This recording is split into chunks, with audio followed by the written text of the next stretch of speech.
guys, welcome to That Pedal Show. Dan here. Mick here, hello. It's PCQ time. We thought we'd come in and have a Christmas drink. Yeah, Merry Christmas, because it's Christmas Eve. This is going out, and if you don't do Christmas, I hope you're having a great day as well. We're going to do VCQ, but it's a bit dark and a bit noisy in here, so we're just going to have a drink, move on to the next place and do the first question there. What are you drinking, Mick? It's called a Sea of Tranquility, which I could do with, to be honest. I've got a, what have I got? I've got an old fashioned. So I've been watching Mad Men, and it's quite nice. All right, see you in a bit. My old stomping ground. I worked in this city for nearly 20 years. Chucked out there a couple of times. Right here, in this street here, was my office. My first ever office for guitarists was just up around the corner. Really? Yeah, and every Friday night we'd spill into these pubs all around here, kind of let the steam off for the week. Was there much steam, Mick? There was. Back then, I thought we were doing long hours. We would, it was a culture then to get in early, like 7 a.m. and go home late, 10 p.m. Right. Most days. And I thought we were working a lot of hours then.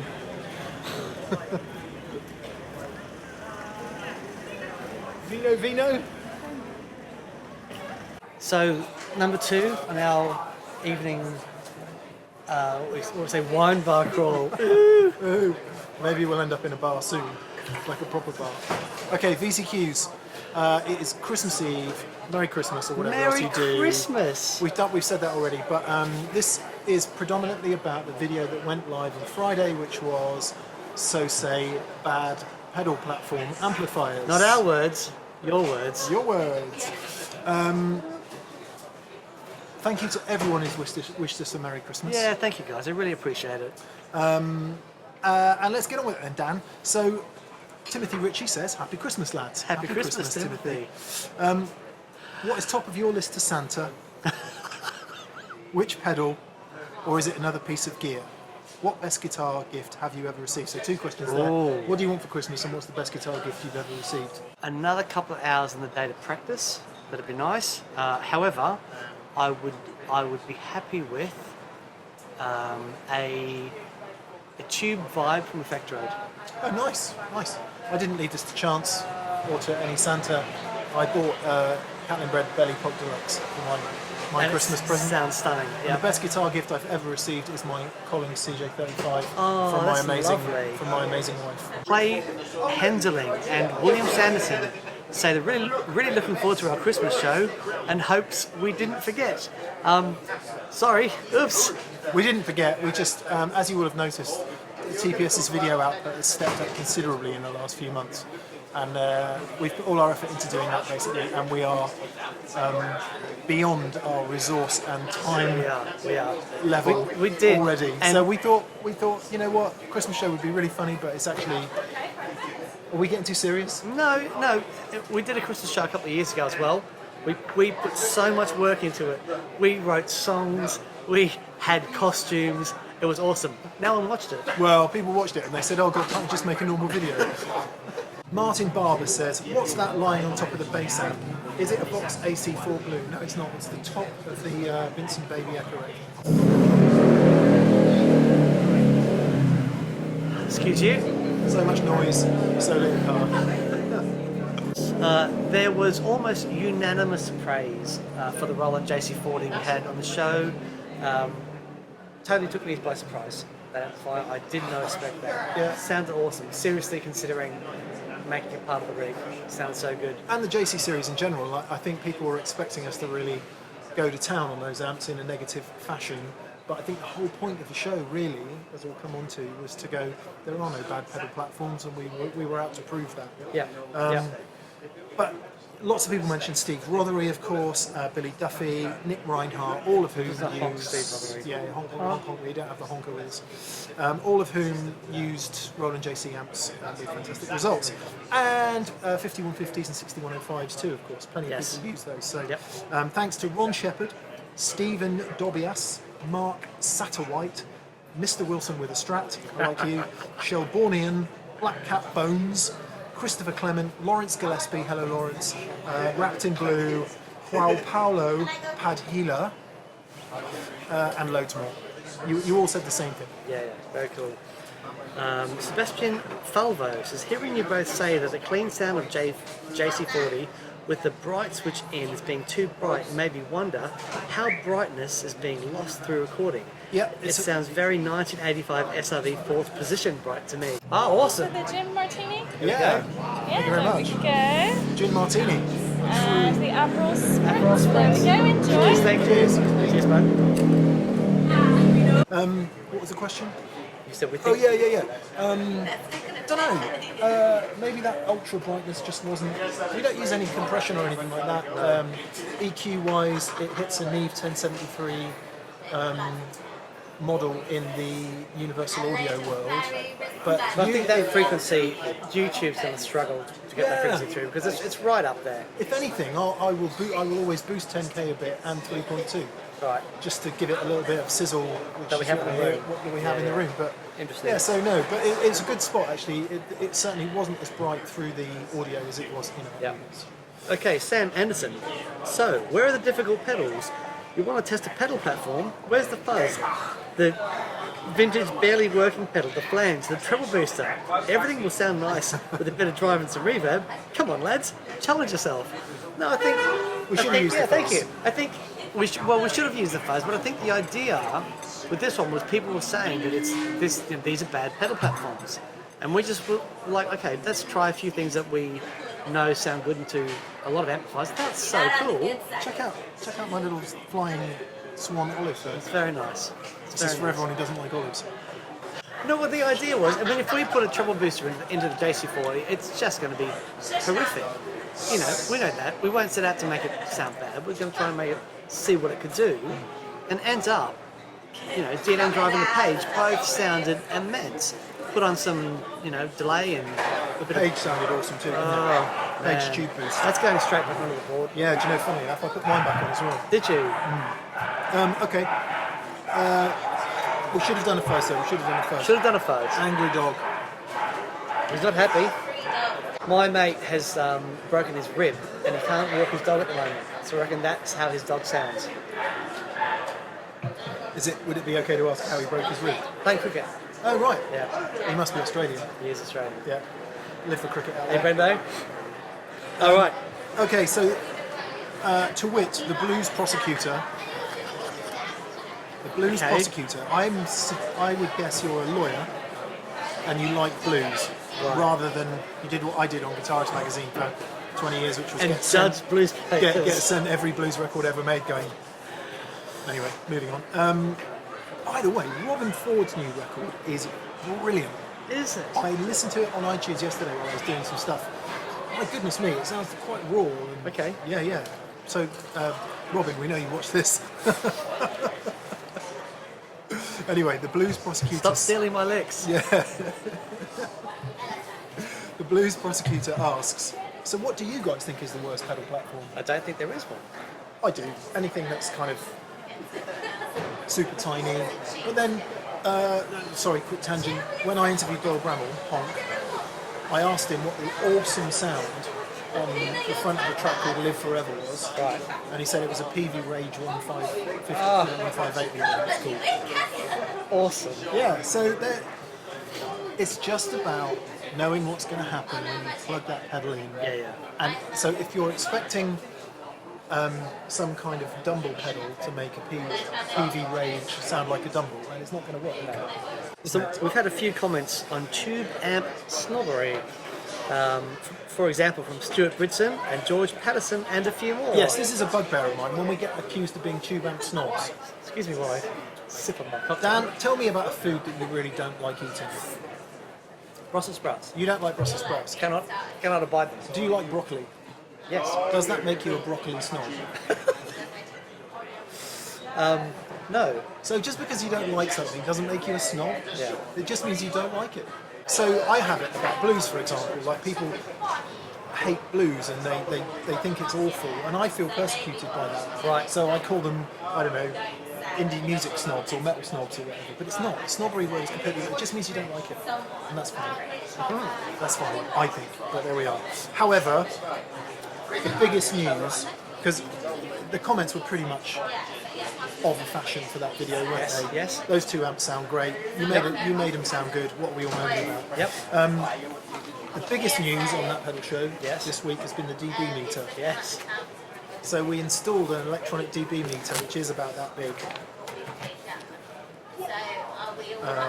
on the back wall, and it's caused quite the furore, hasn't it? We really want you guys to have a DB meter. No, don't have a DB meter. To be fair, the feedback was fair. It was, please just put it somewhere else. We will. So we're going to put it down to the right, I think. It can't go on the pedal board because it's too big. Yeah. And it is always going to flash like that unless we buy yet another one. But if we put it on the pedal board, we'll forget to put it on the pedal board. So it just needs to go somewhere where it can live and stay. Yeah. And we'll put it down to the right out the way, and then hopefully that won't be quite so distracting. Sure. The other comment that I knew we would get was, you idiots, that's way too loud. No one's allowed to play that loud. And a couple of people have pointed this out. Yeah.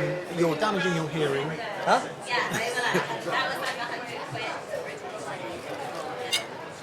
You're damaging your hearing. And it's not realistic to play that loud. So if we get any more of that, I'm going to chuck the dB meter in the bin. Okay. Because we play at a volume that we like. Exactly. Yeah. However, I think we should do some dB limited shows. So we're not going to go above 85. In the Talking whole about show. hairspray trick, right? Yeah. Yeah. You mentioned So the show. yeah, hairspray trick. Gigs I used to do that had the microphone on that would test and would cut the power if you went over a certain limit. While the people behind the bar were working, we took a bit of hairspray, sprayed over the microphone. Then we would be banging loud, and the DB meter would be showing, 98, 97. The manager would come and go, "Man, you guys sound really loud." I was like, "Dude, check the numbers, man. We're good." Maybe we could do that at that pedal show.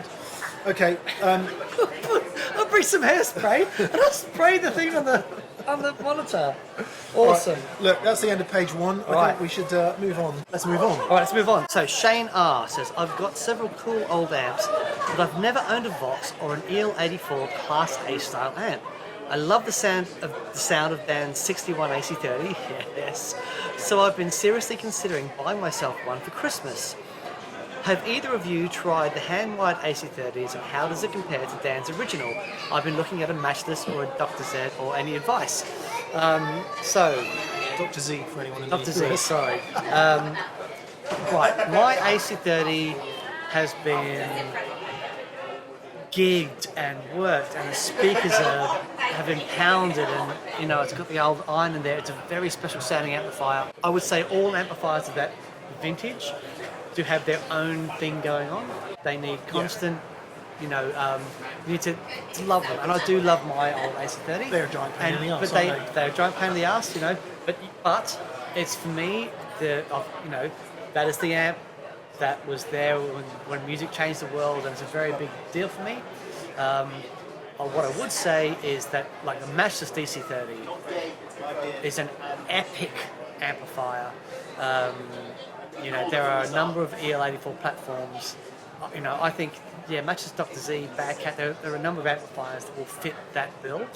But the hand-wired AC30 is a great amplifier. I would say you need to go and try it yourself before you commit to it. Because if you haven't played a Vox before, for me, an AC30, it sort of sits apart from any other amplifier. I would struggle with personally would struggle with that amp because I can't play to make it sound the way it sounds great, right? Yes. But I could go and use a DC30 tomorrow and sit with it as happily as I would any two-rock Fender. There's no bottom end, it's all mids and up. If you get it cracked, and moving on from that, what I would say is the AC30 custom range, or the one with the master volume, if you're not playing out and playing loud the whole time, is much, much, much easier to live with than the hand-wired, in my opinion. Because my memories of the hand-wired is it's just straight, there's no master volume, I don't think. No, It's just on. Yeah, which is great. It's a brilliant, don't get me wrong, it's fantastic sound, but it's kind of unusable in a normal environment. Sure. Normal being home. If you're out gigging, you're playing loud, Awesome. Mike Holland says, sorry this is off topic, but like many, I'm struggling to get the best amp tone at the Hartman volume, so leading on from what we were just saying. Would you compare and contrast using a device to lower the signal entering the preamp, Right. and B, using an attenuator between the power amp and speaker? Which option sucks less? Fairly easy answer there, I would say. So, make it quieter at the input, or make it quieter in the effects loop? Make it quite the effects loop. Absolutely. 100%. Yep. The reason for that being is that stage one is where all the tone is really. That's where the gain makeup, the biggest amount of gain makeup is made. It's where your tiny weeny little guitar signal goes to being something that will go through the EQ of the amp. And if you want to make it quieter after that, sure, make it quieter later. But if you just make it quieter into the front, all you get is weedier.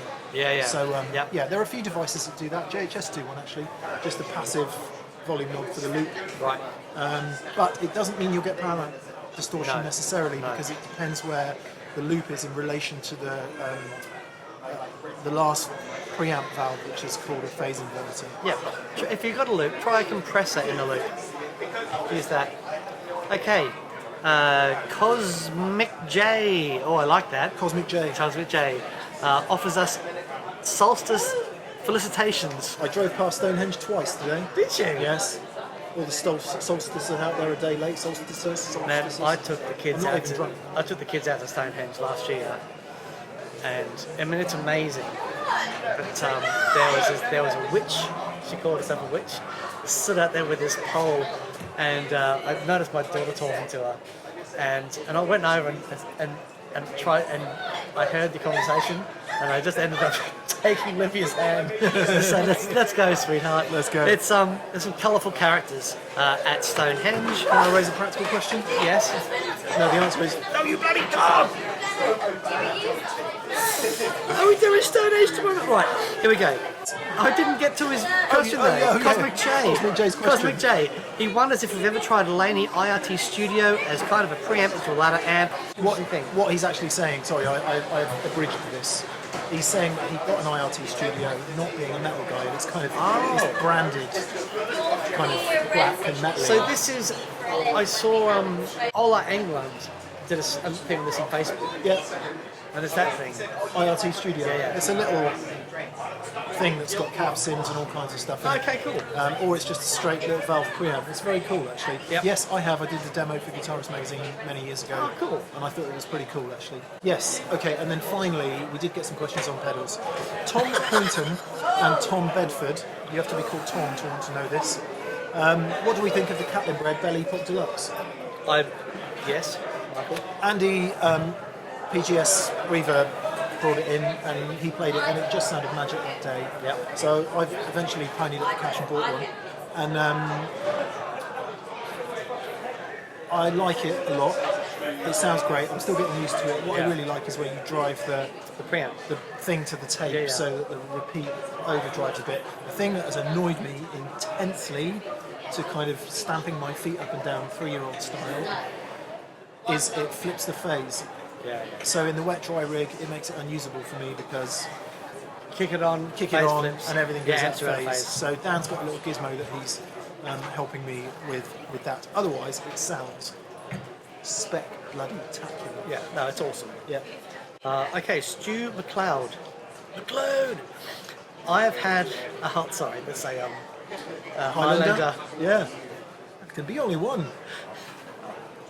I've had a Holy Grail, which is centre positive. Why do you not call it? Look at the size of that boy's head. It's like an orange on a toothpick. Different film.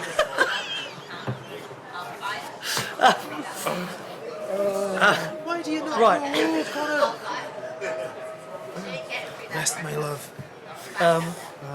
Christopher Lambert. New York. New York. And the soundtrack from that film. It's killer. Queen. Vision. Okay, I have a Holy Grail, which is centre positive. I plugged it into the wrong power supply, and it worked for a second, and then stopped. There wasn't any smoke, and inspection of the circuit doesn't reveal any damage. Is there any way back? Unless there is a protection circuit, or like a diode across the input. You may have fired something. You need to take it to a technician and get them to have a look at it. We were answering. Lewis we Cole.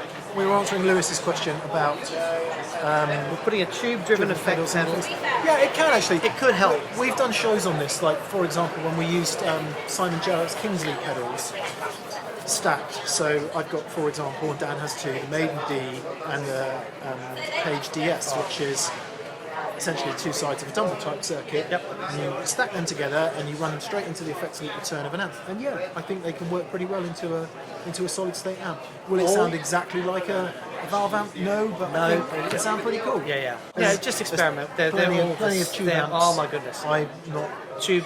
Yeah. I struggle pedals. to get a great sound out. I'm struggling to get words out of my mouth. Yeah, at that's the the moment. booze. Even though it's only been like 1.5 drinks. A bit pathetic. This is what happens when you get old, people. Don't do it. Okay, Fight the power. TCM says, hey Mick, this is an industry question for you. Seems like it's not as related to you guys as so much because you work with a retailer and often buy pedals, but you're hip to the inner workings of how the gear industry works. We do work with a retailer, I'll just deal with that first off, but they don't have any influence over what we feature.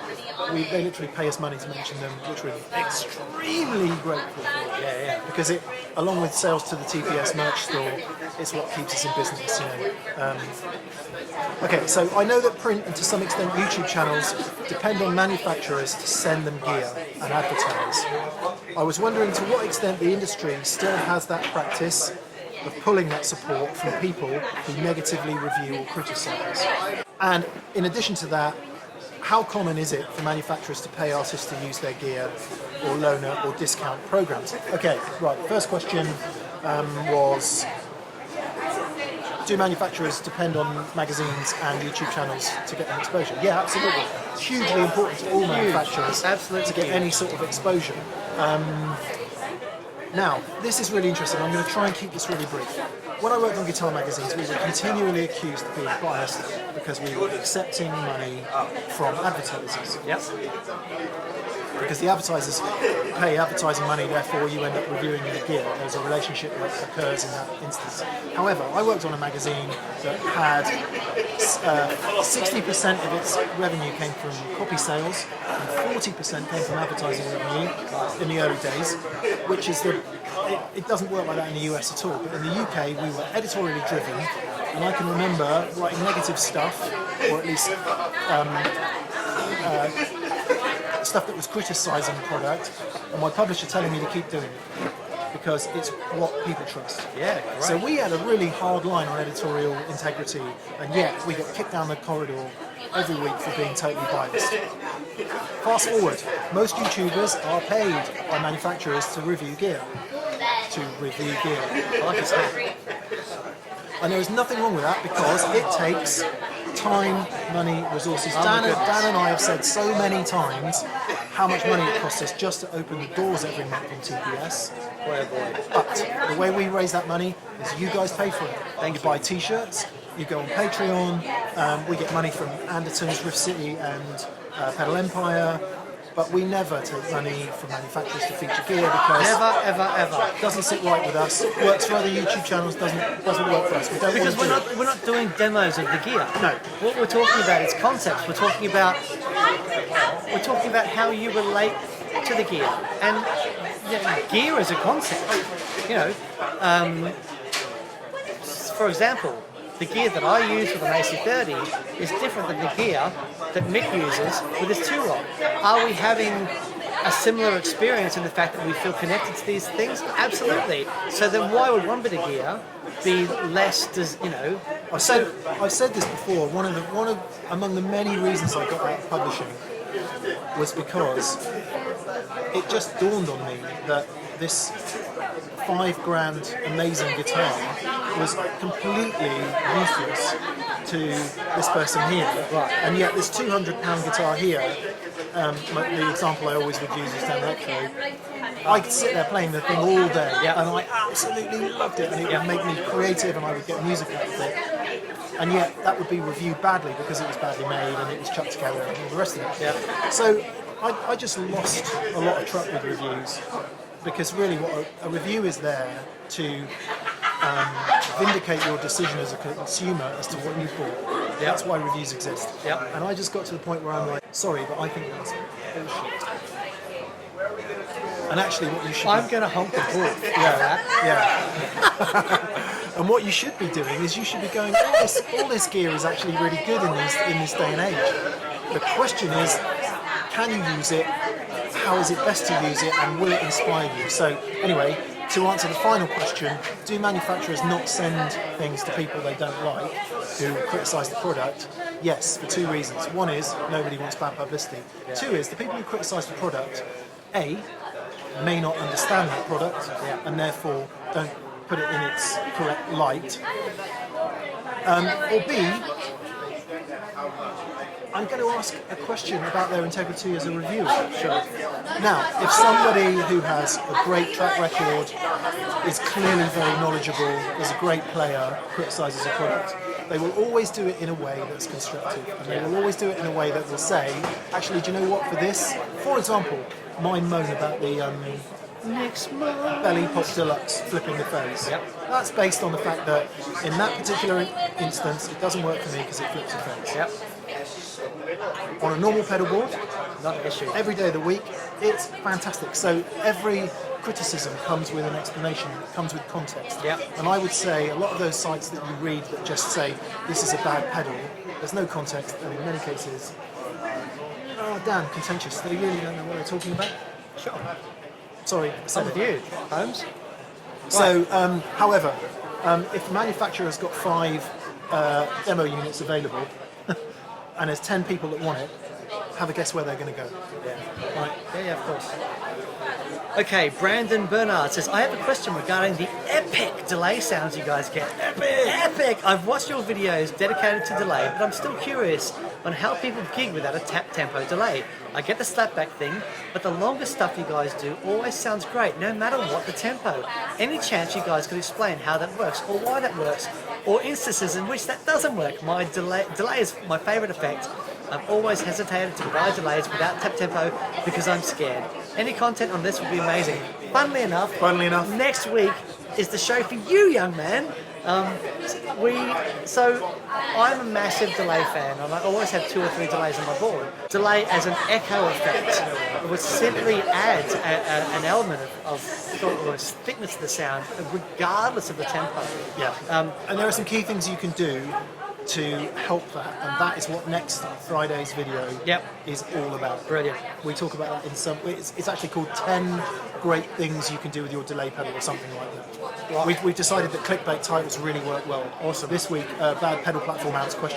It's our highest ever one-day viewed video. Unbelievable. So clickbait from here on in, people. Right. So Joseph McJoe, among many others, is that a gem I spy? Yeah, we've had the gem for a while. In last Friday's video, in next Friday's video, you'll see a gem sat there on Dan's guitar stand. We've had it for a while. I'm going to annoy every gem owner in the world. Yes. It's a guitar that I so desperately want to be able to play and love, but literally 10 seconds after picking it up, I put it straight down because it was totally alien to me.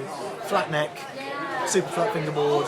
The strings don't do what they do on my guitars, so I want to spend some time with it and get in with it, but you like it more? Of course. That was my guitar, man. That guitar, I had one in 1988, and that was my guitar. Did I spit on you then? No. Sorry. I bought an RG550, waited some months for it, and sent it back after a week. So I bought a black one, right, with the floral pick guard.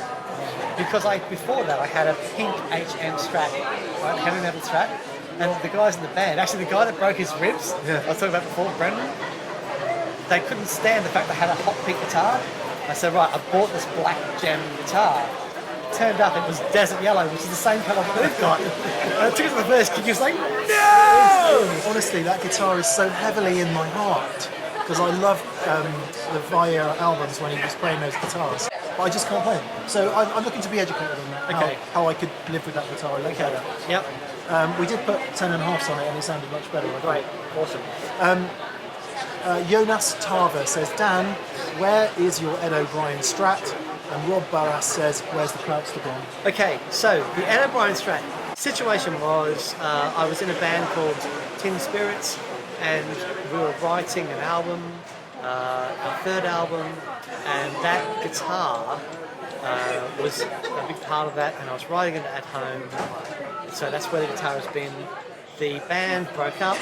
The band broke up. The band broke up. We'll never play again. And so I'm going to bring the guitar in. However, I am doing another vlog with our dear friend Johnny Kincaid, and we're doing a vlog on the basis of setting up guitars. Oh wow! So we're doing that with Johnny, and we're using the Ed O'Brien Strat as one of those guitars.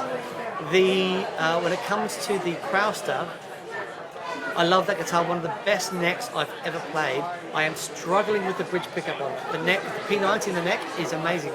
Finding a humbucker that works really well with that P90 is I'm struggling with that. Humbuckers in my Les Paul are the perfect humbuckers for that guitar. Right. And in the Krautster, I need it to be the perfect humbuckers for that guitar. The It's P90 is great. It's so mid-focus that guitar. Absolutely. So the Really humbuckers naughty. have got to work with that mid-focus. Yeah.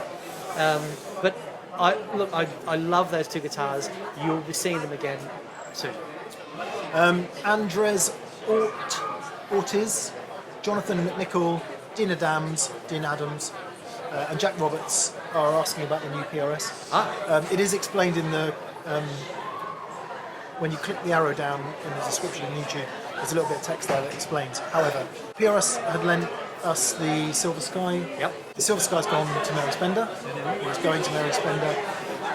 And so he said, "Do you want to borrow something else?" And I was like, Return to Spender. And I was like, actually, yes, I do, because we have brilliant. We have most bases covered, but the thing that we don't have is a simple mahogany body Yeah.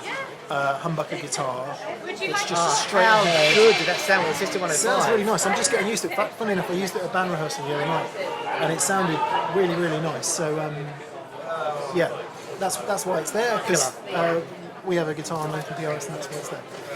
Right, regarding your vlog, Yes. so another video that came out this week was the first part Yeah. of Mick's vlog with his Strat Thank journey. you for all the comments. It's been very kind, all the stuff that's been said, and it's been fascinating reading them. In equal measure, people like one of the four guitars. Right, And I it's love incredible. That. I love it. Yeah. So I'm going to do a specific VCQ on that when it's finished. Okay. Lots of questions about why have I chosen those pickups, blah, blah, blah, blah, blah. There'll be a load more when the bridge episode comes out. Paul Twizzleton says, if you buy a vintage Strat in a heartbeat, which is what I said in the video, so would I, says Paul, does this mean you've overcome your maple fingerboard frustration? No. It's really funny. Your vintage Strat would be a Would be yeah, like a 59 to 64, 65 rows recording. I really, really, really love the sound of maple board Strats, like the mid-50s ones. However, I can't play the lacquer on the fingerboard. right. And once the lacquer's gone, they sound different. So I've had maple board Strats where I've taken the lacquer off, And change the sound. and it changes the sound too much. Wow. But on an old guitar, obviously, that has happened on a process of many, many years of use. So,